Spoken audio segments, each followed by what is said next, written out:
In a world where everything seems to move faster than our hearts can follow, where each day begins with a ping, a vibration, or an urgent reminder, there lies a growing emptiness behind the pace. Amid the chaos of modern life, its complexities, demands, and unrelenting expectations, many of us search for something deeper, something that feels like stillness in a storm.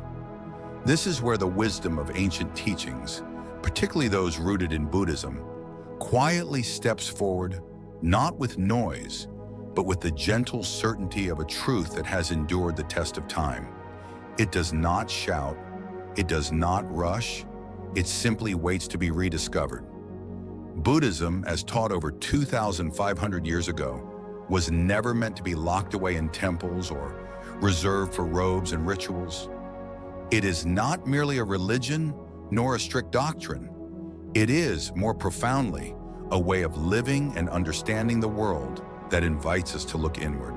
A mirror that reflects not just who we are, but why we suffer and how we can learn to live with greater ease and clarity. It speaks to the universal truths that lie beneath our struggles: grief, joy, attachment, fear, and offers us a path not to escape life, but to walk through it with eyes and hearts wide open. In today's hyper-connected age, where information floods our minds and our attention is pulled in every direction, the simplicity of Buddhist teachings feels like a balm. While technology evolves and societies change, the human experience, our longing for peace, love, purpose, remains the same. That's the beauty of these teachings. They do not expire. They are not bound by geography or culture. They are rooted in the human spirit, which, despite all our progress, still aches for the same clarity and connection. At the core of Buddhism is the understanding of suffering, not in a morbid or pessimistic sense, but as a gentle acknowledgement of what it means to be alive. To love is to risk loss. To hope is to risk disappointment. To live is to encounter impermanence again and again. And yet, within this acknowledgement lies the key to liberation. The path begins not with denial, but with seeing clearly. The Buddha didn't offer blind faith. He offered tools, observations, practices, a way to meet life as it is and transform our relationship with it. The Four Noble Truths form the foundation of this path. They are not abstract concepts, but direct insights into our daily lives. First, the recognition that suffering exists. It is not something to be ashamed of, nor something to hide from.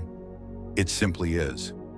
Second, the understanding that this suffering has a cause, often rooted in our attachment, our aversion, our desire for things to be other than they are. Third, the insight that suffering can end. And fourth, the Eightfold Path, a guide that shows us how to walk this journey with awareness, ethics, and compassion. In a world that often demands perfection, Buddhism whispers a gentler truth. Life is messy, and that's okay. You don't have to be perfect to be at peace. You just have to be present. The practice of mindfulness, one of the most cherished gifts of Buddhist philosophy, teaches us to return to the moment we're in, to notice it without judgment, and to find, even in the mundane, a kind of sacredness. Whether it's sipping a cup of tea, feeling the warmth of the sun on your skin, or simply noticing your breath, each moment holds the potential to bring you back to yourself. But mindfulness is not just a tool for calm. It is a doorway into presence, and presence is where healing happens. It is where you realize that your mind, though loud, is not your master, that your thoughts, though persistent, are not always true, and that your heart, though wounded, is still capable of great love. This realization alone can soften the edges of our suffering and bring us into deeper relationship with the world around us. Compassion is another pillar of the Buddhist path, not as a distant virtue, but as a living, breathing practice. To live with compassion is to understand that everyone you meet is carrying something invisible, It is to move through the world with gentle eyes, not because you are naive, but because you are wise enough to know how deeply a kind word or a moment of patience can affect a soul. Compassion does not require grand gestures. Sometimes it is simply the willingness to pause, to listen, to care. Forgiveness, too, plays a central role, not as a favor to others, but as a liberation for ourselves. Buddhism teaches that holding on to anger is like drinking poison and expecting the other person to suffer. True forgiveness begins when we are ready to release the burning coal we've clutched for far too long. It is an act of bravery, of letting go of our need to be right and choosing instead to be free. Living with intention is another transformative practice.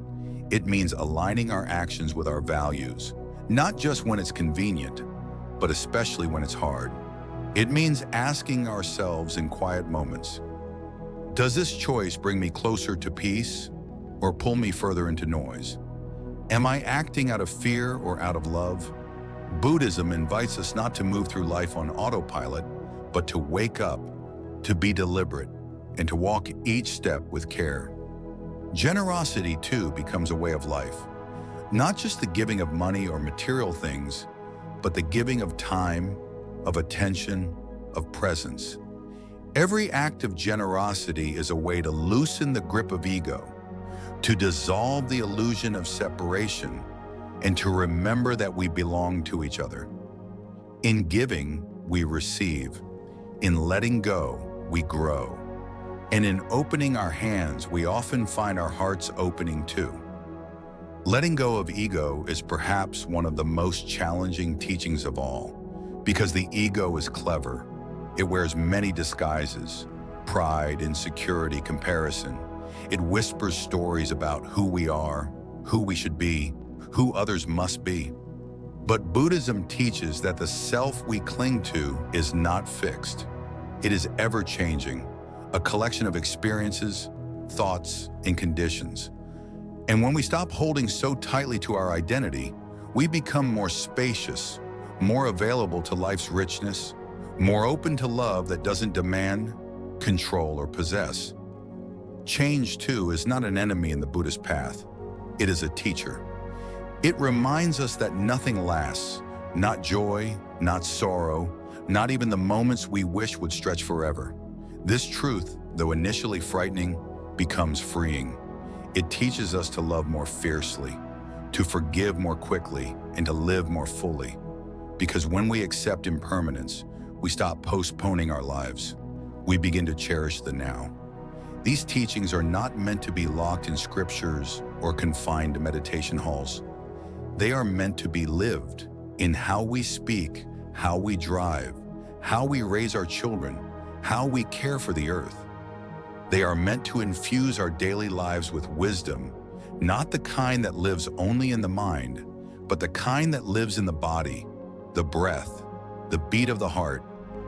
They remind us that peace is not found by escaping the world, but by entering it more fully, with open eyes, a steady spirit, and a quiet courage.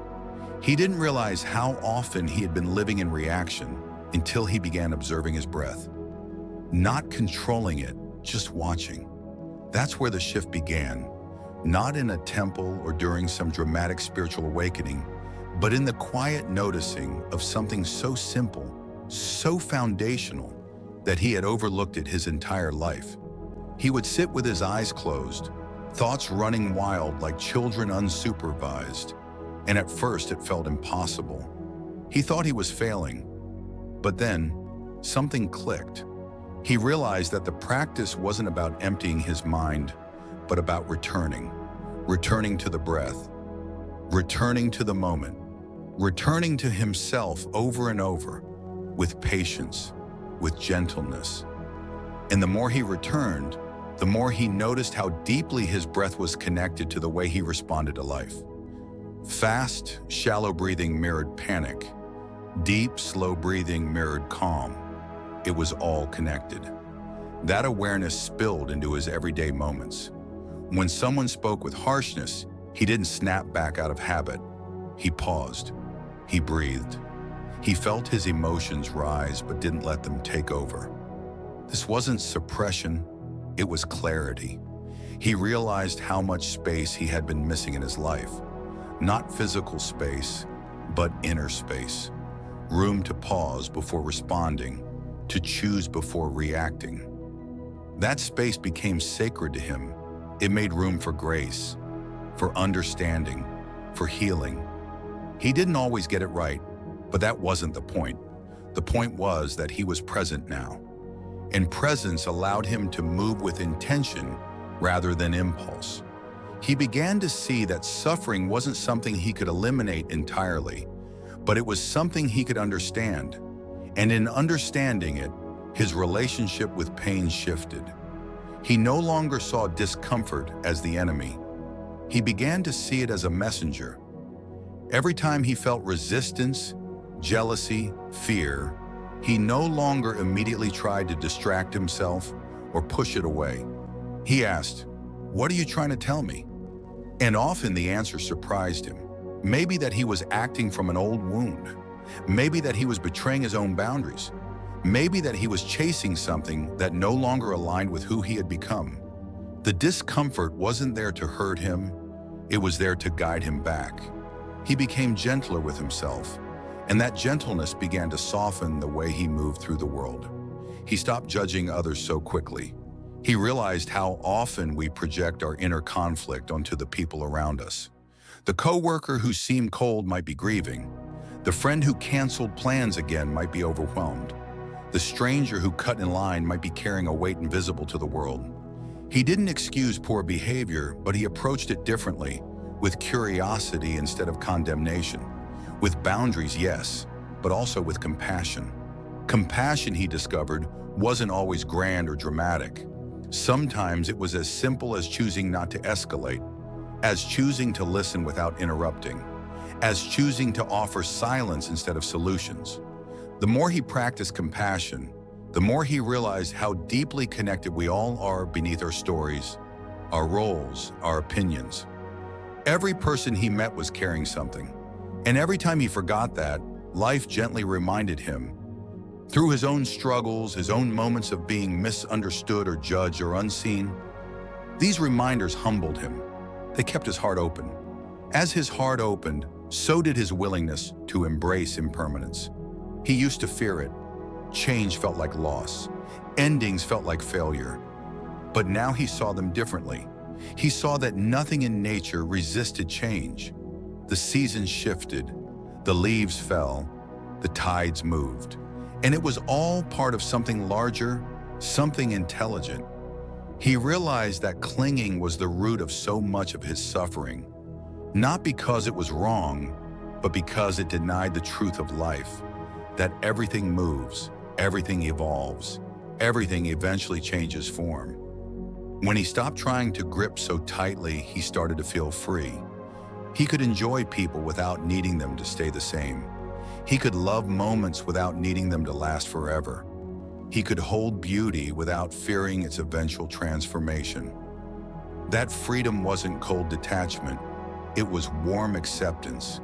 It allowed him to love more fiercely, not less. Because he knew now that every moment was a gift. Every sunrise, every shared meal, every laugh with someone dear.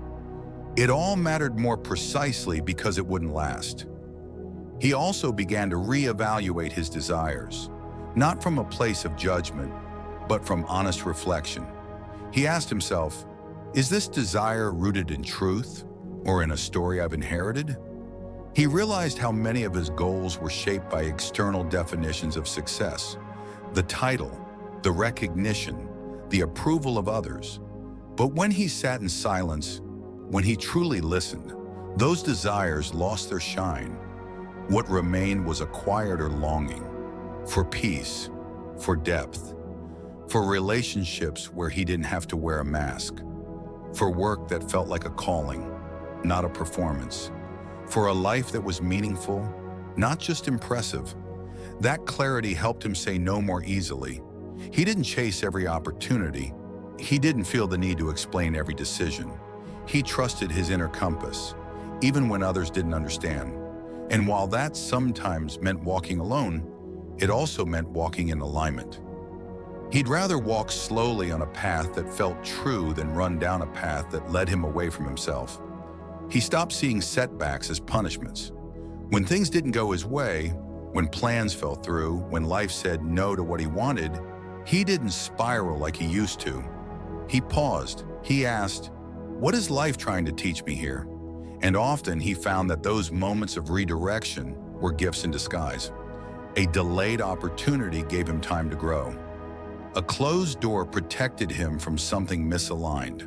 A heartbreak cracked him open to a deeper love. It didn't make the pain disappear, but it gave it purpose. And purpose made the pain bearable. He came to see silence as his sanctuary, not the silence of loneliness, but the silence of being with himself without distraction. In that silence, he remembered who he was, beyond roles and responsibilities. He didn't need to entertain himself or stay busy. He could sit, breathe, and simply be. That stillness recharged him more than any vacation ever could. It reminded him that peace wasn't a destination he had to travel toward. It was something he carried within, always available, always waiting. And in carrying that peace, he became a vessel for it. Others began to notice, not just what he said, but how he said it. Not just what he did, but the energy behind it.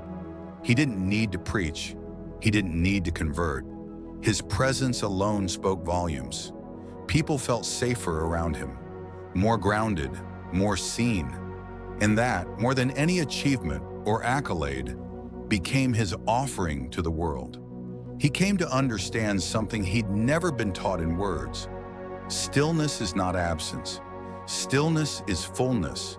It's where the noise clears, the heart speaks, and everything that's been suppressed or ignored comes into view, not to harm, but to be healed. Before this realization, he had always equated quiet with stagnation. To be still was to be unproductive, lazy, somehow behind. But now stillness became the very ground he stood on. He began to crave it. In the way a parched throat longs for water, his soul thirsted for spaces without judgment, without hurry, where he could hear the hum of his own spirit again. And when he found those moments, on walks without destination, in rooms lit by morning light, in pauses between tasks, he stopped trying to fill them.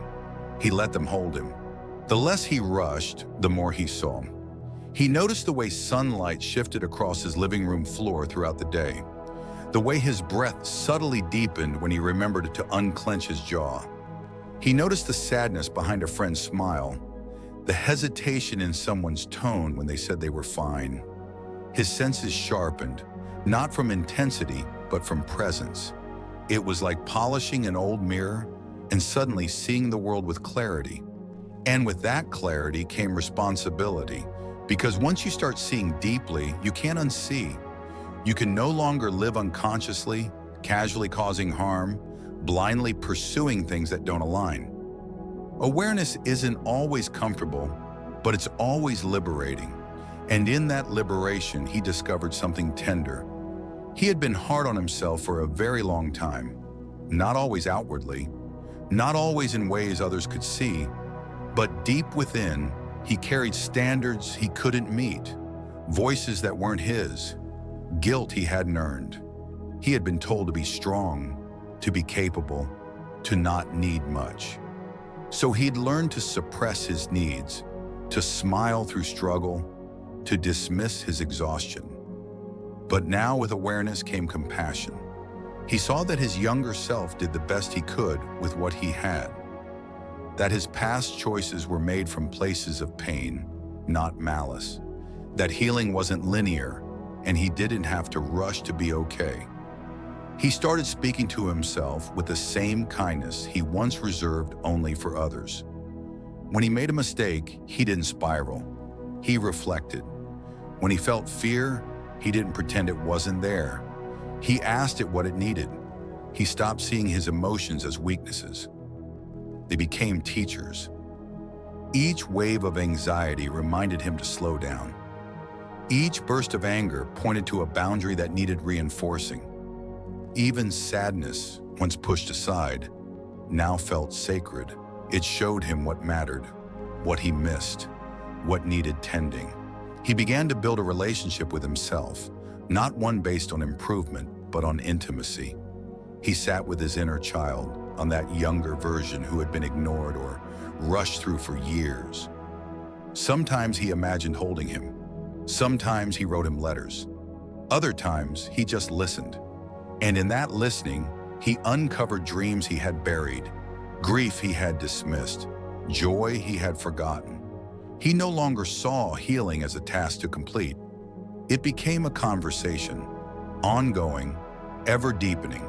His view of success changed entirely. What used to look like progress now felt hollow. The busy schedule, the constant productivity, the outward recognition, they no longer satisfied him. He craved authenticity, integrity, alignment. Success became the ability to say no without guilt, to rest without anxiety, to speak his truth even if his voice trembled, to look at himself at the end of the day and say, I honored myself. And that kind of success couldn't be measured in numbers or titles. It was felt in the quietest parts of his being. He noticed how his relationships evolved with the shift. Some grew deeper, others fell away. The ones that deepened did so because they were rooted in presence. Conversations weren't about updates or gossip. They were about realness. How's your heart? Became a more common question than what's new. There were longer silences, but also more laughter, fewer expectations, but more sincerity. And when a connection no longer aligned, he let it go with love. Not every ending had to be dramatic. Some simply meant, I love you, and I'm walking a different path now. That was enough. He became more discerning with his energy, not guarded, but mindful. He realized that energy is a currency, and not everyone deserved unlimited access. He stopped attending every gathering just to be polite. He stopped answering messages immediately out of obligation. He created boundaries not as walls, but as filters, to preserve his peace, to honor his needs, to protect the quiet garden he was growing within. And those who respected those boundaries remained. Those who didn't simply drifted. He didn't chase them. He blessed them. His mornings became rituals, not because of some productivity hack, but because they set the tone for his soul. He no longer woke up and dove into chaos. He woke slowly, sometimes with tea, sometimes in silence, sometimes in prayer, sometimes just watching the sky change colors. And those few minutes grounded him more than hours of multitasking ever had. He learned that how you begin matters, that the energy you step into the day with often shapes the entire unfolding. And when the days were heavy, and there were still heavy days, he didn't panic. He didn't try to fix everything. He met the day where it was. He asked, what do I need right now? And then he listened. Sometimes it was movement, sometimes stillness, sometimes a call to a trusted friend, sometimes space from everyone. There was no formula, only honesty. And that honesty became his compass. He became aware of how much noise he used to live with. Constant input, music, news, conversations, podcasts, opinions. He began to value silence not just as an absence, but as a presence of its own. In silence, ideas came, truth emerged, emotions settled. He didn't fear the silence anymore. He welcomed it, because in silence he met the version of himself that wasn't performing, and that version became his closest companion. He no longer needed life to be perfect. He needed it to be real. That shift changed everything. Discomfort no longer meant failure. Sadness no longer meant something was wrong. Uncertainty no longer meant he was lost. Life was not something to master. It was something to meet, moment by moment, breath by breath. And in meeting it fully, he found what he had been seeking all along, not in distant destinations, but right here, within the fabric of the now. He began to realize how often his attention had been scattered, split between 1,000 things that didn't matter and still left him feeling empty. He thought back to all the times he had scrolled endlessly, looking for inspiration, for connection, for something to fill the gap inside. But the more he consumed, the more disconnected he felt. The constant digital hum, the need to keep up, the subtle pressure to respond, to be seen, to be relevant, it all became noise. And so slowly, intentionally, he began to quiet it. He started turning his phone off for hours at a time. He reclaimed time not as something to be spent or filled, but as something to simply exist within. He let himself be bored, not out of laziness, but as a sacred rebellion against overstimulation. And in that space, creativity returned, clarity returned. Stillness, once avoided, became his refuge. There's a kind of aliveness that only comes when you're not performing. He felt it the first time he walked outside and didn't bring headphones. The first time he went to a cafe and didn't check his phone. The first time he sat in a room with himself and didn't reach for anything to distract or numb. At first, it was uncomfortable, even unfamiliar. But then something shifted. His breath deepened. His senses sharpened. He began to see not just with his eyes, but with his awareness. The way the light landed on the table, the sound of two strangers laughing in the corner, the smell of coffee, rich and grounding. He had been in these places before, but he'd never really been there. Not like this, not fully. That's what presence gave him. Not new experiences, but a new way to experience. He stopped talking so much about healing and simply began to live as if he were already whole. That was a shift he didn't even realize was happening at first. There was a time when he thought growth meant constantly dissecting himself, fixing every flaw, unearthing every wound. But healing, he discovered, wasn't about obsessively digging. It was about integration, about bringing all the parts of himself, wounded and wise, fearful and fierce, into one whole. He stopped needing to be high vibration all the time. He stopped pretending to be unaffected. He let himself be human.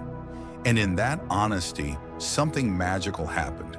He no longer felt like he was chasing some future version of himself. He simply came home to who he already was. The more he lived from that space, the more aligned his life became. He didn't need to force relationships because the ones meant for him unfolded naturally. He didn't need to prove himself because his actions spoke through presence. He didn't need to defend his peace because it was no longer up for negotiation. People either respected it or they moved on, and either outcome was fine. He started understanding that maturity isn't just about how you treat others, but how you treat yourself when others don't treat you well. And in those moments when someone was unkind, when someone ghosted, judged, or misunderstood him, he no longer made it a reflection of his worth. He saw it as information, as feedback, as the universe gently clearing space for what aligned more truthfully. He began to understand that forgiveness isn't always loud. Sometimes it's not a dramatic release or a tearful conversation. Sometimes it's quiet, it's internal. It's waking up one day and realizing the weight is gone, that you're no longer carrying their story in your body, that your energy is no longer wrapped in resentment. He forgave not because they deserved it, but because he deserved peace. He forgave because holding on was costing him more than the pain itself. And in that release, he felt his spirit exhale. That's how he knew he had let go. Not because he forgot, but because he no longer felt the need to hold on. He also learned to forgive himself for all the times he stayed too long, for the words he didn't say, for the times he didn't protect his peace.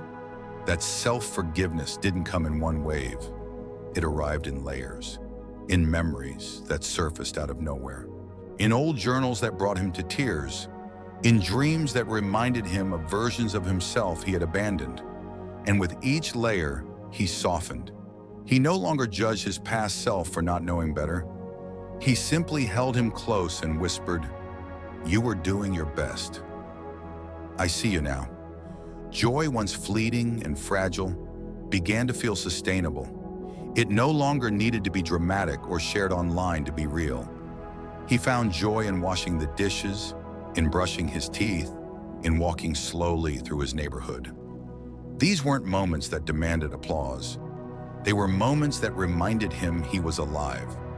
That's what joy became, a quiet contentment, a steady hum, a knowing that even if nothing extraordinary happened today, this day still mattered. His joy was not dependent on external events anymore. It was rooted in presence. He stopped chasing meaning and started creating it. Every time he lit a candle in the evening and sat in silence, that was sacred. Every time he wrote a note to himself and stuck it on the mirror, that was an act of devotion. Every time he chose to respond with patience instead of frustration, that was spiritual practice. He didn't need a retreat to feel connected to something greater. He needed sincerity, intention, presence. And once he started infusing his days with those things, even the most ordinary moments became rituals. Sacred didn't mean rare. Sacred meant real. He began to see time differently, not as a resource to manage, but as a presence to be in relationship with. He no longer asked, "How much can I fit into this day?" but rather, "How fully can I live this day?" He stopped glorifying being busy. He stopped using exhaustion as a badge of honor. Rest became a priority, not a reward. He no longer waited until he was burned out to care for himself. He cared for himself preemptively, preventatively, lovingly. And in doing so, he reclaimed parts of himself that had been sacrificed to hustle culture. There was no big moment when everything changed. No breakthrough, no sudden enlightenment, just small daily decisions that added up. The decision to breathe before reacting. The decision to stay silent instead of arguing. The decision to go outside instead of doom scrolling. The decision to drink water, to stretch, to journal. Each one was tiny, unremarkable, but together they became his life. And that life, though quiet, though simple, felt more meaningful than anything he'd known before. He no longer lived for the future. He planned, yes. He dreamed, of course, but his energy was rooted here, in this breath, this step, this conversation. He no longer wanted to get through life. He wanted to meet it fully, to walk alongside it, to be shaped by it without being consumed. He stopped asking, "What's next?" and started asking, "What's here?" And in that question, he found an answer that he had been chasing for years. What's here is enough. Who I am is enough. This moment is enough. He began to see every emotion as a doorway instead of a wall. The grief that would arrive uninvited some mornings wasn't an interruption anymore. It was a teacher, a gentle knock reminding him to slow down, to tend to what still needed healing. He didn't resist it. He let it in. He sat with it like an old friend. He allowed it to speak. And it did, not in dramatic sobs, but in quiet truths. "You loved deeply," it whispered. "You lost something that mattered." And suddenly the heaviness of grief became evidence of a heart still open, still alive, still willing to feel. Anxiety, too, no longer felt like a curse. It was a signal, a compass pointing toward parts of his life where alignment was off. Not every anxious thought was truth, but every anxious feeling held wisdom. Maybe it was telling him he needed rest. Maybe it was urging him to stop pretending everything was okay. Maybe it was time to say no to something he said yes to out of obligation. Anxiety, once the enemy, became a whisper of unmet needs. He stopped running from it. He stopped shaming himself for feeling it. He listened. He cared. And in that care, anxiety softened. Not disappeared, but eased. Because once it was heard, it didn't have to scream anymore. Even anger became less frightening. He saw how anger often arrived when a boundary was crossed, when a truth was ignored, when something sacred was violated. It wasn't always there to destroy. Sometimes it was there to protect, to awaken, to shake him into remembering what mattered. But he learned to hold anger, not unleash it blindly. He learned to ask it, "What are you here for?" And often, it answered with clarity, "You are compromising too much. You are being disrespected. You are not listening to yourself." And when he heard those answers, he didn't lash out. He realigned. He began creating more than he consumed. Not for an audience, not for praise, but because creation became an act of devotion. He wrote not to be read, but to be revealed to himself. He painted even if no one saw the colors. He sang to no one in particular. He let creativity become the language of his soul, the way he expressed what words couldn't reach. And in that expression, he found joy. Not the performative kind, but the kind that bubbles quietly, reminding you that being alive is, in itself, an act of art. He stopped rushing his process. He realized that growth doesn't always look like forward movement. Sometimes it's a stillness, a silence, a cocoon phase. He stopped needing every day to be productive. Some days were for blooming, others were for resting beneath the soil. Both were necessary, both were sacred. He trusted that even when nothing seemed to be changing on the outside, something was always shifting within. Roots were deepening, insights were settling, energy was renewing. He stopped measuring his worth by how fast he moved and began honoring how deeply he was willing to feel. He let go of urgency, that subtle panic that once ran through his veins, convincing him that he was behind, that he had to catch up, that he should be further along. It lost its grip. He saw how much of his life had been shaped by that unspoken pressure. The rush to achieve, the fear of wasting time, the constant striving to prove something to someone, even when he didn't know who. But now he understood. Life is not a race. It is not a ladder. It is a river, and rivers are not rushed. They move at their own pace, carving deep paths through stone over time. He was not late. He was right on time. He returned often to the breath, not just in meditation, but throughout the day. When overwhelmed, he'd pause, one breath in, one breath out. That simple act reminded him of the truth. In this moment, I am okay. He didn't need to solve everything all at once. He just needed to return. And each time he did, the chaos around him felt less consuming. The storm still raged, but he was learning to be the calm inside of it. His body, once neglected in pursuit of mental achievement, became sacred again. He listened when it whispered. He stretched when it ached. He fed it with care. He rested it without guilt. He stopped seeing his body as an obstacle to overcome or a project to perfect. It was his home, his vessel, his companion, and it deserved kindness. He no longer forced it to keep up with his mind's endless demands. Instead, he let the body lead. He followed its wisdom, and that partnership brought him home in a way no external achievement ever could. He redefined discipline, not as punishment, but as devotion. Discipline wasn't about rigidity. It was about consistency, about showing up even when motivation faded, about honoring what mattered even when no one was watching.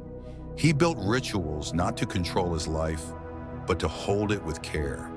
Morning silence, evening gratitude, midday breathwork. These rituals became anchors, not to restrict him, but to remind him of his center. He began to speak slower, to move slower, to listen longer. He stopped interrupting people with his solutions. He let their stories unfold without rushing to fix. He didn't always agree, but he didn't always need to. He realized that presence was more healing than advice, that being heard was more powerful than being right. And so he became a witness, a quiet holder of truth, a gentle space for others to be real. And in that offering, he found depth and connection he'd never known before. He stopped needing to be extraordinary. That desire, once so loud, became soft. He no longer needed to be the most impressive, the most knowledgeable, the most anything. He just wanted to be real, grounded, true. And in that simplicity, he became more than he ever was when he was performing. He was enough, not because he achieved something grand, but because he dared to live with an open heart in a world that often tells you to close it. He forgave his timeline. The younger version of himself had expected more by now, a clearer path, a steadier climb. But instead of regret, he now held that younger self with tenderness. "You didn't know what you know now," he would whisper, "and what you've built is beautiful in its own way." He stopped comparing his journey. Other people's milestones weren't his measure. His path was winding, yes, but it was his, and that made it sacred. He stopped waiting for peace to arrive after the next success, the next relationship, the next fix. He found it in the mess, in the in-between, in the unfinished. He realized that peace wasn't waiting for him at some imaginary finish line. It was always here, in his breath, in his choices, in his awareness. And now every step he took, every word he spoke, every moment he lived became a way of remembering that truth. There came a moment when he finally looked at his reflection, not just in a mirror, but in his life, and said, "I am enough." Not because he had achieved everything he set out to, not because his life looked like the one he once imagined, but because he had stopped waiting for an external validation to give him internal permission. He no longer needed to chase worthiness. It was already there, resting quietly beneath all the layers he had built trying to earn it. That realization didn't arrive with fireworks. It came in stillness, in a whisper so soft it would have been missed had he not slowed down to listen. And when he heard it, something inside him settled. He didn't need to prove himself anymore. He could just be. He found a deep love in simplicity. In the rituals that most people rush through, he found reverence. Making his bed became an act of grounding. Preparing a meal became a dance of gratitude. Watering his plants, folding laundry, walking barefoot on cool grass. None of it changed the world, but all of it changed him. These small, sacred acts taught him that life was not just about grand moments. It was about how you lived in the ordinary ones, the ones no one saw, the ones that seemed to vanish the moment they passed. But when you were truly present, they didn't vanish. They imprinted themselves into your soul. He stopped reaching for distractions when discomfort showed up. He welcomed silence when things got hard instead of numbing himself with noise. He let loneliness speak its truths. He let heartbreak stretch him. He let uncertainty sit beside him without rushing it out the door. These emotions, once feared, became companions, not because he enjoyed the pain, but because he trusted its wisdom. Each ache had a message. Each void held a lesson.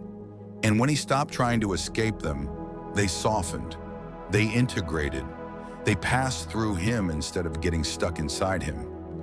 The more he allowed himself to feel, the more he understood what it meant to truly be alive. Feeling wasn't a sign of weakness. It was a sign that the walls were coming down, that life was touching him, that he was no longer hiding from himself. He cried more, yes, but he also laughed more, deeper, with his whole body.